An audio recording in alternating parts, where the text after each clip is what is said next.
咁我擺埋一張即係公底貨嘅特價出嚟係幾錢咁啊！大家可以截圖送2個產權車位，呢2個車位佢係要紅本㗎，你可以自由買賣嘅。新樓望出去已經係完全冇遮擋㗎啦嚇，因為我哋前邊係別墅區嚟嘅。呢啲房間咧最好就係做啲全屋定製，即係好似佢做呢啲咁嘅榻米啦，咁啊到時下邊可以做啲櫃嘛，可以做啲收納空間就會比較實用啲嘅。廚房佢108方嚟講，呢一個廚房其實就唔算話特別大咯。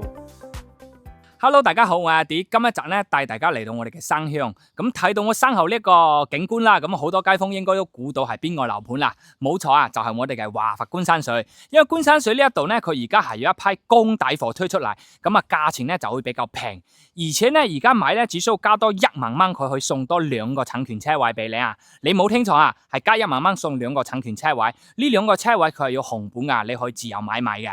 咁啊呢一批公底貨咧，佢都有毛坯可以揀，有精裝可以揀，有2種可以俾你自己選擇嘅。咁啊首先咧就係我哋嘅7棟，咁啊7棟咧佢成棟咧都係毛坯交樓嘅，咁有一個面積咧係95平方嘅3房2衛，咁啊總價大概就係55萬左右，咁你加多1萬蚊，咁啊就送2個車位俾你，咁啊價錢其實都屬於比較平噶啦。咁啊跟住咧就係我哋嘅14棟同埋我哋嘅15棟，咁啊14、15呢2棟咧其實佢面積係一模一樣嘅，唯一唔同就係14棟咧佢係毛坯交樓，15棟咧佢係精裝交樓，咁佢呢2棟咧都面積係一模一樣嘅嘛，有2個面積，一個咧係86平方嘅3房，仲有一個係108平方嘅4房。咁啊小區咧，大家可以見到而家嘅位置咧就喺紅木嘅樓下啦，可以見到呢一個係一個湖景嚟嘅。咁啊7棟咧佢就可以睇到湖景，同埋景觀係冇遮擋嘅。咁啊14棟同埋15棟嗰度就睇唔到湖景啦，係望住我哋嘅山景同埋我哋嘅別墅景，咁啊景觀咧都係冇遮擋嘅，都 OK 嘅。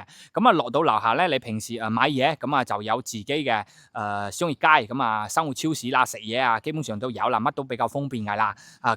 廢話就唔同大家多講啦，重點咧係同大家上去睇下戶型究竟係點樣嘅。好啦，咁而家咧就到我哋12棟嘅新樓呢一度啦。12棟咧佢面積就係同14同埋15一樣，因為14棟、15棟而家就上唔到去，咁就冇辦法上去拍俾大家睇，咁啊就先過嚟睇我哋嘅12棟，咁面積一樣，景觀咧都冇咩好大區別嘅。咁啊，首先睇嘅呢一個咧就係我哋86平方嘅3房1衛啦，咁大家可以入嚟睇下。咁呢一個咧就係帶埋精裝嘅。如果咧你係揀精裝咁收到樓就係咁樣嘅啦。咁啊，首先入到嚟嗱，呢啲電子密碼鎖門就係我哋嘅標配嚟嘅。咁呢度就係遊園關位。咁呢度咧就預留咗一個可以俾你做全屋定制嘅鞋櫃位咯。但係呢一個鞋櫃位我睇下好似有少少細。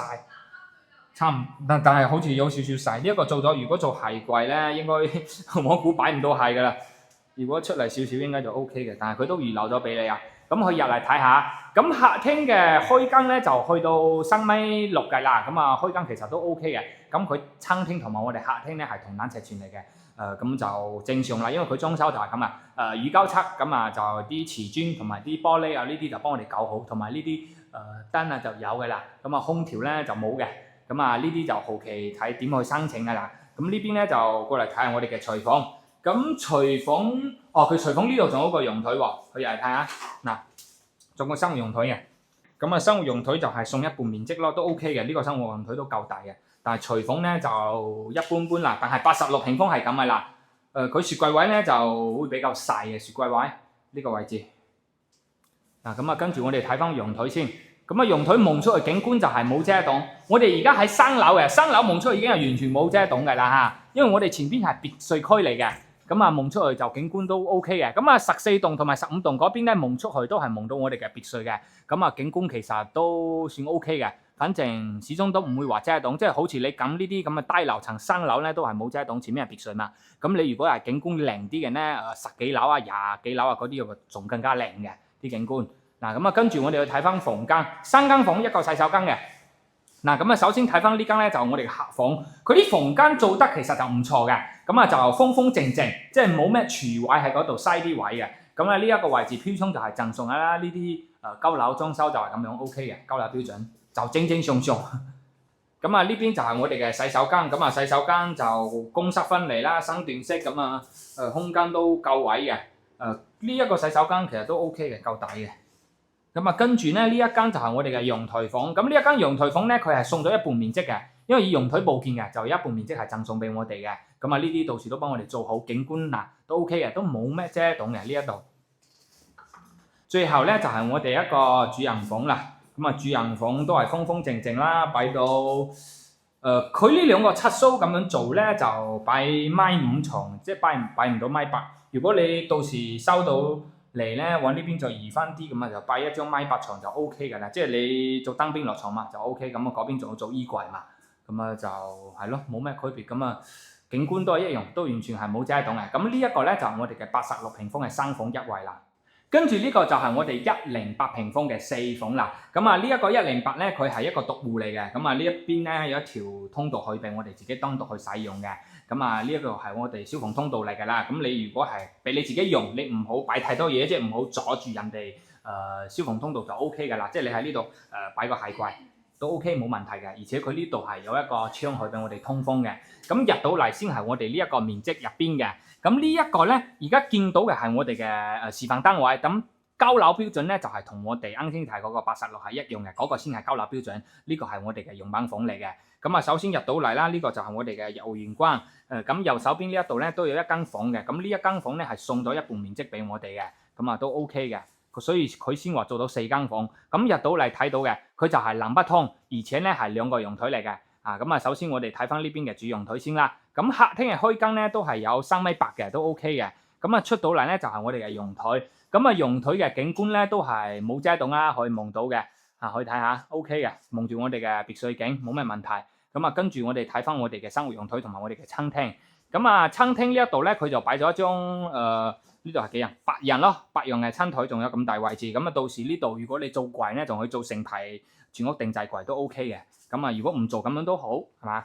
咁啊呢邊咧就係我哋嘅生活陽台。咁生活陽台可以出去望下。嗱，生活陽台係望住我哋小區嘅景觀嘅，同埋我哋嘅生景都 OK 嘅。咁啊呢邊咧就係我哋嘅廚房啦。咁啊廚房佢108方嚟講，呢一個廚房其實就唔算話特別大咯，係嘛？108方，我哋之前睇啲108方廚房都好大嘅。咁呢一個係雪櫃係咪？我睇，係，佢係呢一個雪櫃啦。咁啊雪櫃就擺到單門啦，雙門就擺唔到嘅啦。就係好似佢咁樣大嘅啦。咁啊跟住我哋去睇翻房間，仲有3間房嘅。呢度入嚟咧就係我哋嘅客房。佢呢一個108方呢間客房好似我哋嗰個80幾平方嗰個客房喎，係嘛？差唔多大喎，覺得都係擺咗一張米5嘅床啦。咁啊飄窗差唔多，而且景觀都係冇咩遮擋嘅。咁啊對面就係我哋嘅洗手間啦。咁啊洗手間呢個洗手間就大。呢一個公區嘅位置，包括呢一個沖涼嘅位置就大好多啦。因為佢面積大咧，佢始終呢啲就會比較大嘛。咁啊跟住呢一間就係 BB 房。咁 BB 房佢都係一樣嚇，佢係用腿部建嘅，都係贈送咗一半面積。咁呢啲房間咧最好就係做啲全屋定製，即係好似佢做呢啲咁嘅榻榻米啦。咁啊到時下邊可以做啲櫃嘛，可以做啲收納空間就會比較實用啲嘅。咁啊跟住最後就係我哋嘅主人房套間。咁呢度仲有一個位置嘅，但係呢個位置可能有少少嘥，睇你到時擺乜嘢啦。咁啊睇你自己啦。咁啊最後呢一間咧就係我哋嘅主人房套間嚟㗎啦。咁啊套間佢先睇翻洗手間先，佢呢兩邊咧係做咗2個衣帽間嘅。咁啊到時交樓呢個係冇嘅。咁啊睇你自己啦。如果好似佢咁樣做係最好，咁到時呢度就做某一個筒門可以拉翻起身就 OK 嘅。咁入邊嘅空間都夠嘅，空間同出邊嗰個工位差唔多，都算大㗎啦。咁啊景觀咧望到就係望到我哋嘅小區啊，即係望住別墅景觀都 OK 嘅。咁啊就冇咩特別，而且佢床好似我睇下先，米6床。呢啲應該係定製床嚟嘅，都唔係嗰啲標準尺寸嚟嘅。咁啊，到時擺應該都擺到米8嘅。呢一個位置，呢兩個插蘇呢兩個位置嘛，咁到時擺都可以擺到米8都冇問題嘅。好啦，咁呢一個咧就係我哋108方嘅4房。好啦，咁而家咧就到我哋嘅7棟呢邊啦。咁啊，而家係20樓。咁啊，而家睇嘅呢一個戶型咧就係賣緊嘅呢一個啦嚇。咁佢係毛坯嚟嘅。咁我哋睇，其實毛坯就冇咩好睇，但係就係上嚟同大家睇個景觀究竟係點樣嘅。咁呢一個咧就係95平方嘅3房2廳2個衞生間嘅，而且係雙陽台啊嚇。咁可以入嚟睇下。咁其實佢毛坯就冇咩好睇啦。呢邊就預留咗一個鞋櫃位。咁入到嚟咧，客廳同埋我哋餐廳嘅開間咧就係同等尺寸嘅。咁係我哋3米8嘅啦，咁都 OK 嘅，係嘛？咁啊跟住我哋重點出嚟睇個景先。嗱，佢景觀咧就係冇遮擋嘅，所以啱先咧開頭同大家講過，我哋7棟呢邊係冇遮擋，而且係望到我哋景觀同埋我哋別墅景啦。咁呢邊咧仲有山景夢嘅。咁啊景觀嚟講咧，呢一個7棟咧，我覺得係比較 OK 嘅，而且好似我哋呢一間咧20樓嘅總價大概喺57萬左右，咁啊價錢咧都係屬於比較平嘅嚇。咁啊跟住咧，我哋去睇翻我哋廚房先。咁呢邊咧就係我哋嘅廚房，咁毛坯就睇你到時自己點去設計啦，係嘛？你做一邊都得，做兩邊都得，呢邊就預留咗個雙門嘅雪櫃位都得，就睇你自己。咁呢邊咧仲有一個生活露台嘅，咁生活露台咧都係望住我哋5季山景嘅，嗱景觀都係 OK 嘅，都唔錯嘅。咁呢一個20樓呢個單位，我覺得就比較 OK 嘅。咁啊跟住呢邊咧就係房間，咁啊房間就風風靜靜，係嘛？就冇咩好講嘅。咁啊，擺呢度擺米5都擺到嘅，咁啊景觀都係望住我哋湖景同埋我哋嘅別墅景嘅。咁啊呢邊就係我哋嘅洗手間啦。咁啊洗手間其實都好大㗎啦，洗手間呢個到時做沖涼房係嘛？嗱呢一個位置 OK 嘅，畢竟佢95個方嘛。嗱但係呢一個咧就係陽台部件，到時咧你收翻嚟呢度一個cut需要我哋自己打咗佢㗎嚇，呢個位置。咁呢個到時仲好自己封嘅，封個玻璃嘅，因為佢毛坯交樓呢個位置，但係封呢啲玻璃就好平嘅啫，冇幾錢係嘛，就後期自己再去點搞㗎啦。但係呢一間咧就係送一半嘅。咁啊最後咧就係我哋嘅主人房套間啦，入邊洗手間空間都好大嘅。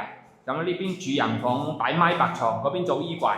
景觀咧就望住我哋嘅別墅景啦、山景同我哋湖景。咁呢一個95平方嚟講好就好喺佢無論我哋嘅客廳或者我哋嘅客房或者主人房咧，佢都係望到我哋呢一個景觀就比較靚嘅。而且咧，大家可以睇下，而家咧係冇開燈嘅情況之下，而且咧我哋係毛坯樓，佢仲會比較黑啲。你而家望出去咧，景觀其實都好光猛㗎啦。就證明咧，佢其實都唔會話有咩遮到或者好黑嘅。咁呢一個咧就係我哋95平方嘅3房2衛。好啦，咁面積咧就同大家睇完啦，咁啊同大家講翻價錢先，價錢先係最重點啦。咁呢一批公底貨價錢就真係平嘅。咁我哋先睇翻第7棟先，第7棟咧就係我哋最尾睇嗰個，咁係毛坯交樓嘅。咁啊揀咗一個係20樓02嘅，咁啊係95平方3房2廳2衛，咁啊總價咧就係57萬。咁啊呢一個咧就係我哋7棟嘅，咁啊跟住咧就係我哋嘅14棟，咁啊14棟一樣都係毛坯嚟嘅，咁有一個86平方嘅，咁啊86平方咧有一個係16樓嘅，咁啊毛坯總價就係54萬，咁啊108嘅有一個係20樓嘅，咁啊總價就係69萬，呢個就係毛坯㗎啦。咁啊跟住我哋再講翻精裝嘅，咁啊精裝咧就係15棟，咁啊15棟嘅86平方帶埋精裝嘅有一個係25樓，咁啊總價就60萬，咁啊108方咧就係75萬嚇，咁啊其實價錢咁多，大家聽得咧可能就有啲亂，咁我擺埋一張即係公底貨嘅特價出嚟係幾錢咁啊，大家可以截圖或者大家可以WhatsApp我發埋呢一張圖俾大家睇，咁啊大家可能就會清晰啲啦，因為我講得太多，有啲街坊聽得可能有啲亂，但係我睇嚟咧性價比最高嘅，我覺得咧如果係毛坯啊，就係7棟係性價比最高嘅啦，因為7棟嘅95平方3房2衛20樓總價先57萬啫喎。係嘛？咁你14棟嘅毛坯86平方3房1衛都要賣到54萬，咁我加多3萬蚊，我買仲大，而且景觀咧仲靚，望住山景別墅景，係咪先？咁如果係我揀，我反而會揀翻7棟呢個毛坯啦。但係重點都係睇翻大家，咁啊呢一張特價表大家就截圖啦，或者 WhatsApp 我發俾大家嚇。咁啊今日期咧就講到呢度，我係阿 D，我哋下期再見。